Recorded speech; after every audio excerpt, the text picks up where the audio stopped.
everyone, and welcome to Gender Talk 211. My name is Eva Lopa, and I am your host.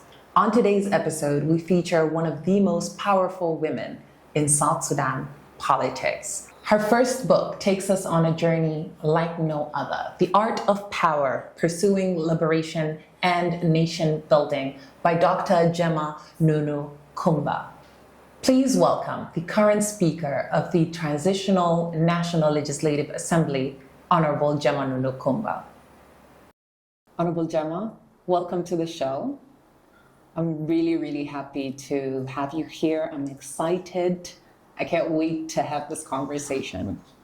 Thank you very much. Thank you very much. So I'll dive right into it. The Art of Power. I've read it twice. And I have so many questions. But first, I just want to know what made you feel like it's time to tell my story. Thank you very much, Eva, for having me at the Gender Talk. About the book, I decided to write a book because in most occasions I'm asked to share my experience of my journey in politics to be where I am. And I normally address the audience and telling them about the experience, especially young women who are coming up. So some people ask me, why don't you put this rich history and experience in writing? Right. So on several occasions, people have asked me, then I decided that it's important that I document the experience of my journey in politics, so that other women can also benefit from it. So that even when I'm not there, people will still be able to access this history. So that's actually what motivated me, because also to encourage other women who are scared to be in politics, Yes. who are in politics but are almost giving up because of the experiences they go through on a daily basis. So I believe reading my own experience, my resilience and determination can also be an inspiration to aspiring women politicians and also those who are there in politics already. So I decided the title of the book to be The Art of Power. Is that what your story represents to you? Yeah, because looking at power, I have looked at power in the context of how power can be used to undermine, Yes. to oppress, or how power can be used to empower. Absolutely. And make a positive change. Coming from the experience of Sudan, for example, where we saw the ugly side of power in the hands of the Islamic regime, which they used to oppress the South Sudanese, the Islamic law that oppresses women. And of course, with the Islamic system, religion is the same is not separated from the state power. So both are used to either empower or disempower, oppress or empower. So that's why I chose that topic. But my focus is on how power can be used to empower. Okay. It does show that. The story does show that. I don't want to give it away, so I'll just ask a little bit here and there. You start the book speaking on Princess Nunu, born royalty of the Zande Kingdom. What was it like growing up royalty? Yeah, the book is very clear. I come from the Zande community, from Western Equatorial State, and particularly the Abungara clan. Yes. That has been historically a ruling clan. We had our kings, we had our princes who are ruling, and I happen to come from that background. So although my parents were not actually in politics, they were not in politics, but they come from that background knowing that their grandparents were rulers. Yes. In the Zande kingdom in the Zande area. So I decided that although initially I didn't want to go into politics, I didn't have an intention to be a politician when I was growing up. But we have our own culture in the clan, how people live, how people behave. Yes. What you should do, what you should not do. But later on, because of my own life experiences, I was growing up, especially when the liberation movement started in 1983. That's when actually I started my secondary school. Yes. And then, of course, as secondary school students, we were a bit alert on the political situation, listening to Dr. John Garang, calling upon the people to, rise for their right and so on. So still in secondary school, I didn't have the intention to go into politics. I wanted to be a medical doctor, to serve people and to save lives. Again, going back to my background. Yes. Here, I actually read in the book you wanted to be a nun first. First, I asked your mother said, no, yes, let's finish academics. Yeah. I want, because, as you grow, you are influenced by the environment. Yes. Because Mopoi, my Payam, where I grew up, where I went to primary school and intermediate school, it's a missionary place. Yes. The first missionaries, they established the first mission in Mopoi when they came in 1912. So they established the mission there. All the schools there are missionary. And then they established a convent where nuns are trained. So we were interacting, we were going to school together with them, and I saw them wearing this white dress, white headscarf, and I thought that's the best thing to do. I was inspired. Yes. So I asked my mom, can I join them? She said no. So as an obedient girl, I said, yes, Mom. If you don't want it, I can't force it, because I need your blessing for everything. Yes. Yeah. And you went for academics. I went for academics. We also saw that you grew up in an environment where you just had you were surrounded by leaders. Your mother was a teacher, and my grandfather. Correct, your grandfather. My father. You grew up with your uncle, who was also a politician, who was a minister at the time. Yeah. So it was a lot of leadership. You were surrounded by it. And I also noticed that even though you say now you weren't interested in politics at that time, but I think just reading through your journey through secondary school, you were a part of associations, you were a part of leaderships, clubs. So you were bound to get into something that had to do with leadership. Correct. Do you think your environment at that time amplified your will to get you to the position that you are today? That's right. That's right. Because when I came to Juba, I stayed with my uncle, who was a minister, several times. And my other uncle, James Tombora, was the governor of the place. He was like the governor during the time of the regimes of Sudan. So he actually, J1, the current J1 was his house. It was his house. At that time. At that time. So we were there all the time. And my other uncle, Abakuk Soro, was the minister of, that time they used to call it Ministry of Administration, that is the Ministry of Interior. He was in charge of. Yeah. So, of course, his colleagues were all these politicians, equatorial politicians, from other places. So they used to come there to the house all the time. And after that also, then now, the SPLM movement started.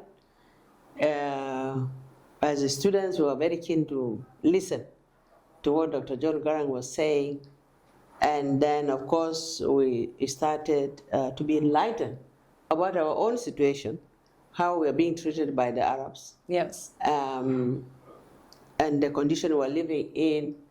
And actually, what he was saying was very appealing and convincing. So we started developing interest in that. Still, I decided to do sciences in secondary school because of the idea I had before. But then when I went to the university, I changed my mind. I changed my mind. Because life had changed. Yes, Things are yes. different at that point. So to answer your question, yes, the environment changed, influenced my thinking. Amazing. Yeah. Now, to jump from there into you joining the SPLA at that time, you were 25 years old. I couldn't believe it reading that. I couldn't believe it. How does a young woman make such a bold decision? And at that point, you had 2 children. I believe you were in Khartoum, planning probably the biggest escape of your life. At that point, how does a young woman at 25 years old manage to do all of that? Well, again, I was very aware of the situation we were living in Sudan. And especially when my husband left Khartoum and joined the SPLM, SPLA. It was an opportunity because it was something we always used to talk about in the house. Yes. We were great supporters of the movement, quietly. Listening to the radio on daily basis, 3 o'clock, we can't miss to listen to radio SPLA, SPL. And then, of course, it was not easy to discuss openly that you want to join the SPL. Yes. But when my husband found the opportunity, he joined. And when he joined, I was not annoyed. I was not surprised. So I knew it is something that we have always talked about, but we didn't know how to live, yes. how to go.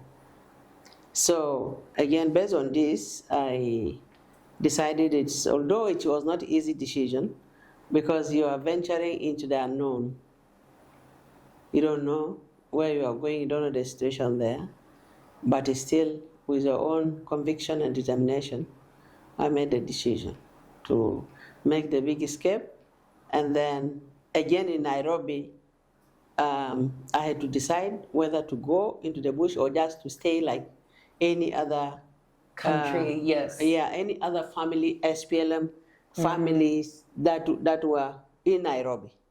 I was coming to that. You said something in the book that I found very powerful. It's actually one of my favorite paragraphs or sayings.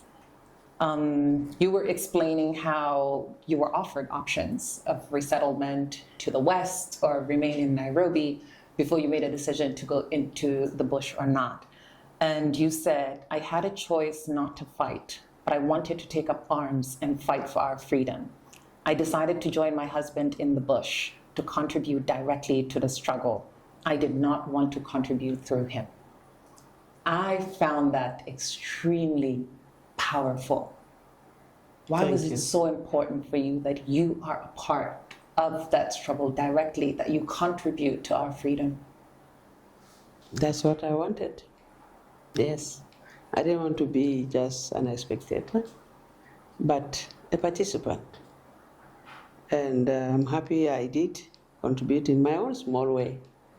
So I feel the ownership of the struggle. And I feel proud about the outcome, which is our independence. But I want to go into you experiencing sexism. You talk about this in different parts of the book. First, what was the experience like for you? When was the first experience that you said, okay, me being a woman is a factor here, and I have to get through this somehow? Yeah. You know, South Sudan is a highly patriarchal society. Yes. Like any other African country. And as a woman leader, you experience this attitude, this male chauvinistic attitude everywhere, every time. You know, someone trying to undermine you just because you are a woman, and they think you are occupying a space where you don't belong. Because traditionally, that's how it has been, and we can't blame them. But unless we tell them that is not right, who defined the role of a woman and the one of a man? It was defined by the society. And there is no scientific base of those definitions of what a woman can do, except the reproductive part, where a man, of course, cannot conceive. That one is a hard fact. Yes. But anything else is defined by society. So that's why there is a need for awareness, for change of attitude. But, you know, one of the experience where I felt, you know, whether you are, whatever position you hold, a man will also always look at you as a woman. Yes. I think in my book I've talked about an experience where when we came to Juba as an advanced team, Yes.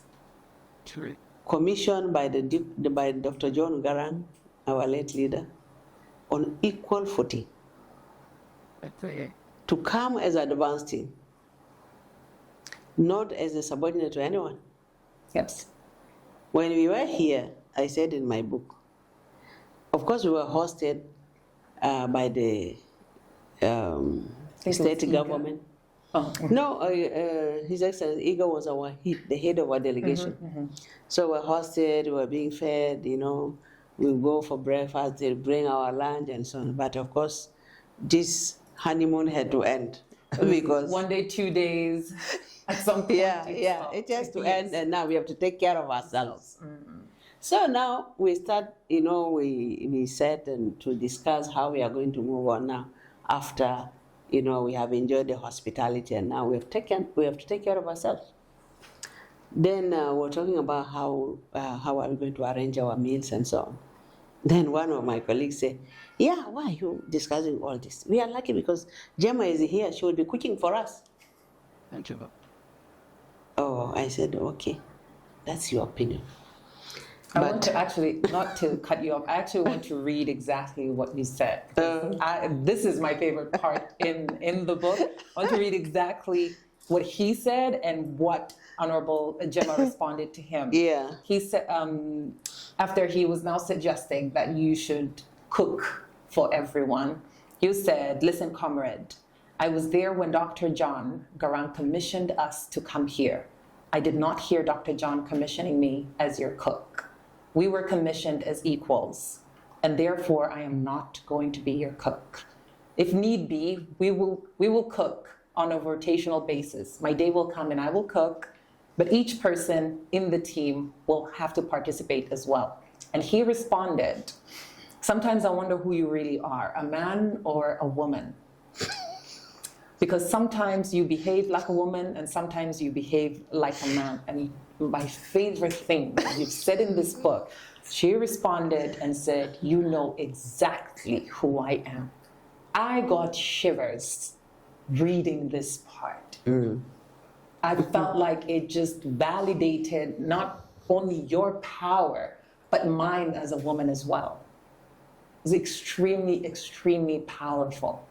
Do you think that, because I think that moment was definitive of who you are and who you're going to be in your political journey. Do you think that? Yeah. Again, as I said,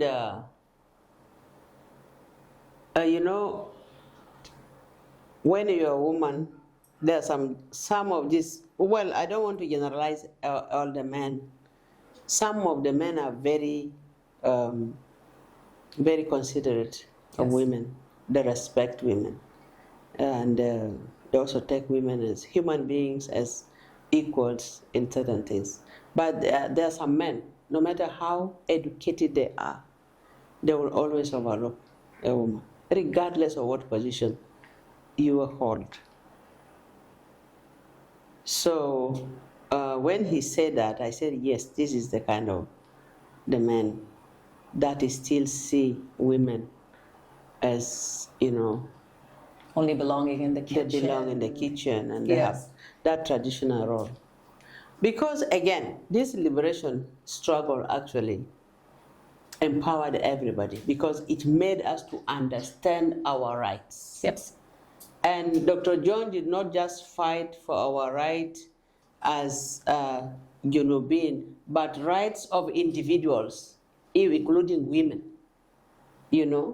So I came out from the movement knowing that I am also liberated as a woman, Yes.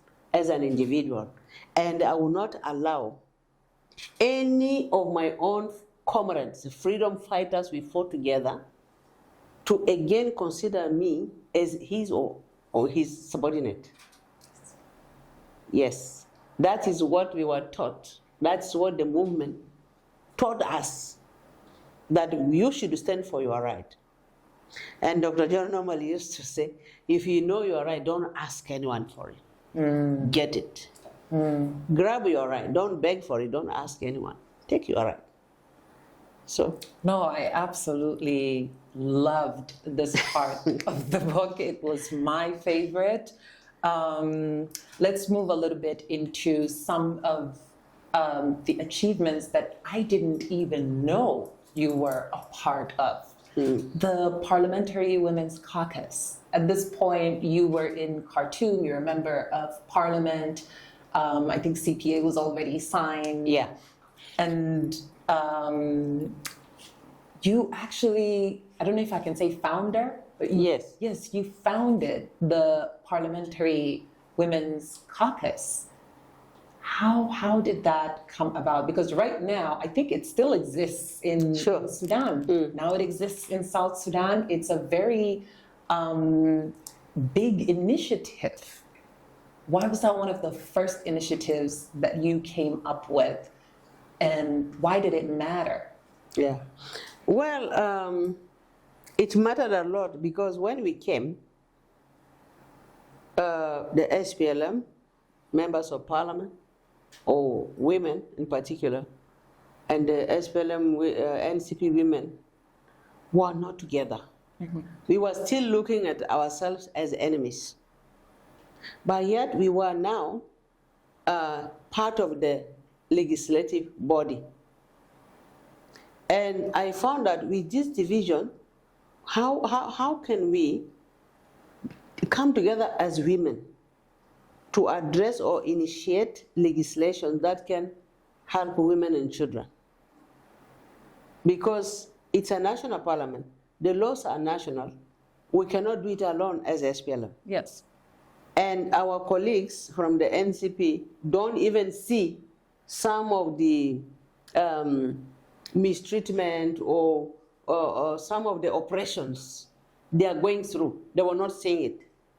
They were not seeing it because they are already blinded by the Islamic doctrines and so on. So first, the main objective was to bring the women together, regardless from the party they come from, to be together, to have a common voice on issues of women and children. And to do that, we need to be organized. Like in other countries, Kenya, they have women caucus. All parliaments, they have women caucuses. So I decided to take the initiative. We had our own caucus as SPLM, women caucus as SPLM, but then it could not have enough impact to influence national laws. Yes. So I initiated this idea that let us form a caucus, but it was received with a lot of suspicions. The women thought, the NCP women thought I was going to convert them to be SPLM. So, or I want to doctrinate them with SPLM policies and so on. So I had to explain to them, it's not about the party, it's about us, the women. How can we have impact in this parliament? How can we influence the budget process to ensure that there is enough budget for women programs and children?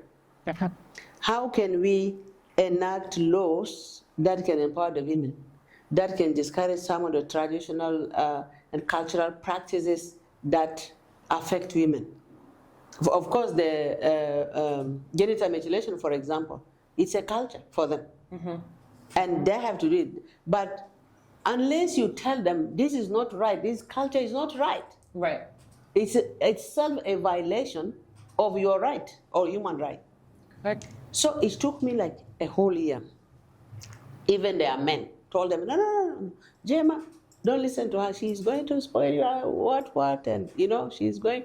They are going to bring their better culture and so on. So, but eventually, they got convinced. We came together. They came together. We came together. Yes.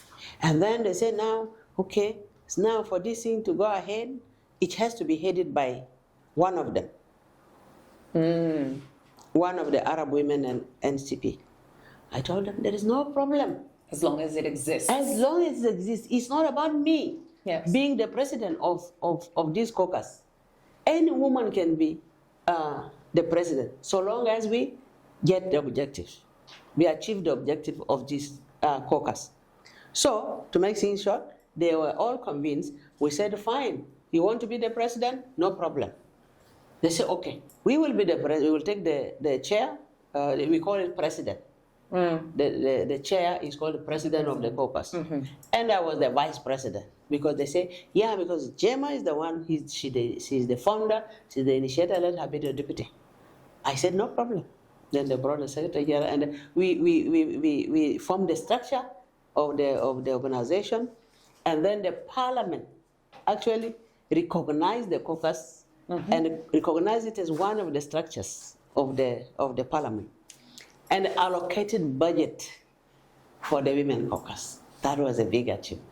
Amazing, I love it. You were the first woman governor. Just saying it, I feel very proud, first of all, extremely, extremely proud. This was, I think, 2008 for Western Equatoria State. Just tell me your feelings right now, even hearing that. Well, I feel good about it. Yes. And I feel grateful to my leader, the president, His Excellency Salva Kiir Mayardit, for giving me that opportunity. I was appointed on the 8th of March. That was International Women's Day. I think that was the gift the president wanted to give to the women of South Sudan. And when I was appointed, I was a little bit, I said, okay, it is a very big assignment. How am I going to manage that? But I said, okay, it's a challenge, but also an opportunity. Let me see what I can do with that position. You know, positions always come with big responsibility. Yes. So I accepted it, and I am happy that I was appointed, and I was the first female governor, and during my tenure, there are some things I did which still speak for themselves in the state where I was, in Western Equatoria. And it was also an opportunity for me. I learned a lot of lessons from that, experiences, what it means for a woman to be in such a position. Wow. And what one can do in such a position. For me, such a position, this is a position for serving people. Yes. That's how I take it. It's a position to serve the people, to show what you are made of, what you can do, what you can offer. Yes. And what you can. No, amazing. You actually talk quite a bit about being the first woman governor and what that experience was like for you. And there's quite a few achievements that you've made during that time. Yeah. Moving forward to 2010, general election campaigns for governor. I'm going to read what you said, and you tell me what that is about. You said one of the most significant leadership challenges in my life. Why was that? Solid.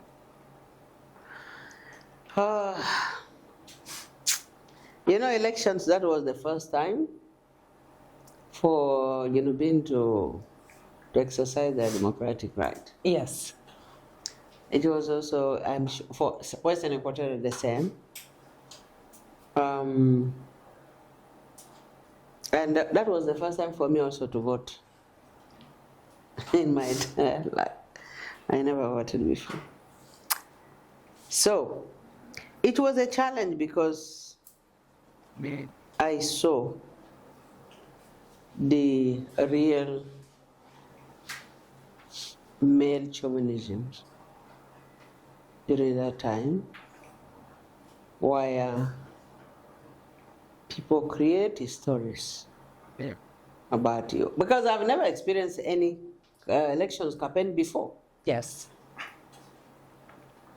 People created lies about me as cards, selling cards to gain votes from others. Total lies. I was shocked by some of them. I would hear things that I said about me. I say, is it about me or somebody else? So I was surprised by that because I've never experienced such a thing before. My own identity was challenged. My own integrity challenged. My social life, my family. Your character. My character assassination of all different types. Live threats. Yes. Some of our people attacked and killed. So that's why I say it was the most challenging. What did you learn from that period of your life? I learned that politics is not clean. It's not clean. It's not a straight path. Yes. But coming from a background where I don't know how to lie, and I also believe killing people for position is not the right thing, because now I understand why people kill in politics. Those who don't have heart, those who are desperate, they can go to that level of killing when you know your opponent is unchallengeable. Then you think the best way is to eliminate that person or attack or kill the associates and so on. So that was what I learned, and that was my experience. Because some of my members wanted to go violent, especially when the result was announced. Yes. And they knew I was the winner. Yes. But they got a different result. Now I can also understand why riots or conflicts erupt after elections. Because you see the truth is here, but what now is being done is something different. You know for sure. This is not fair. Fair. And then people go, those who don't have principles or who cannot tolerate, then they allow their members to go violent. And that's why leadership comes in. Yes. Because your follower will follow what you tell them. If you tell them, yes, go violent, start fighting, they will do it. But if you tell them, no, we have done a lot, we don't want to destroy our own gains, let it go. That is important. I told my followers, my supporters, let it go. It's okay, forget about it. We still have life before us. Better things will come. Maybe God wants something else for me. Yes. That's why also now your faith has to be applied. Absolutely. You have to pray about it. Let God, I said, God, this is your decision. Tell me what you want me to do next. Let this one go. You actually handled it very gracefully. Thank you. I don't know many people that would have handled that situation like that. So I do commend you for having so much patience, strength, and for it to be your first time going through something like this, you handled it very, very well. Yeah, thank you. Moving forward to, we get independence, we come into 2013. Again, I'll leave it for the audience to read through that period of time for you, but it almost seemed like you were grieving the way you spoke about it. You were not only disappointed, you were hurt. You were very, very hurt. So if you were grieving all of the hard work that you've put in, that so many have put in to make sure South Sudan is a place for us to be and live. I want you to put it in your own words, what it was like for you. Yeah, 2013 crisis was a very unfortunate situation, very unfortunate incident, unexpected, and a big setback to our struggle, to our independence. Because I thought now that we have got our independence, this is the time now to deliver on the promises we made to our people, on their sacrifices they made during the struggle. They offered their sons and daughters for the struggle. They offered food, cattle, their own lives. They dropped out of school to go and fight for a nation, which we achieved. And then now we threw all this into the ditch. Because that was now the time we were going to govern ourselves as South Sudanese. Yes. And really develop a nation that we were all yearning for. Then the fighting started and went on for 5 good years.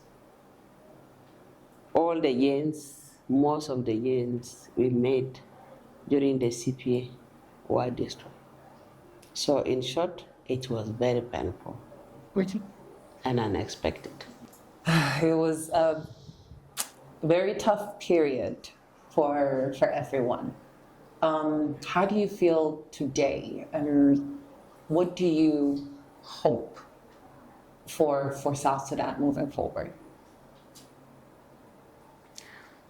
Today I feel that we have not learned. We have not learned even from the incident of 2013. We haven't learned, because again in 2016 we experienced the same.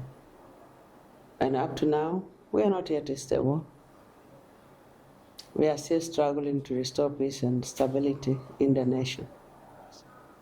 But looking forward, I still have hope that we will overcome.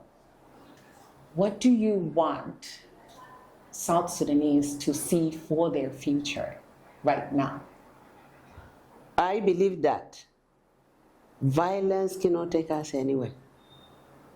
Forgiveness is the way to go, and reconciliation. Because when you don't forgive, you get stuck into the past. And when you're stuck into the past, you can't move. You can't move. Let go of things and then move forward.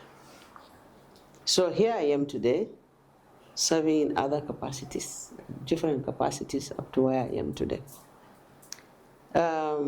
I also believe that we should never give up. We should never give up. We need to continue to be resilient, and we need to be optimistic. That's what I can say. Let's be optimistic. Let's see a South Sudan, a prosperous South Sudan, a South Sudan that will be peaceful, and work and join hands, all of us, to work towards that. Because we can't accept that, oh, this is our situation, I think we will continue this conflict. Because the mind itself, the mindset we have, if you have that kind of mindset that, yeah, we are finished and so on, indeed we will finish. But let's have a positive thinking, positive attitude towards ourselves, towards our country, and towards the future. And support the leadership, the government. We all need to contribute, whether in civil society, in government, in private sector. Each person has a role to play to get the South Sudan that we need. Yeah. So I remain optimistic, and all South Sudanese should remain optimistic and try. I know it's not easy because all what we have gone through, some of the experience we have gone through are very, very unforgettable. Yes.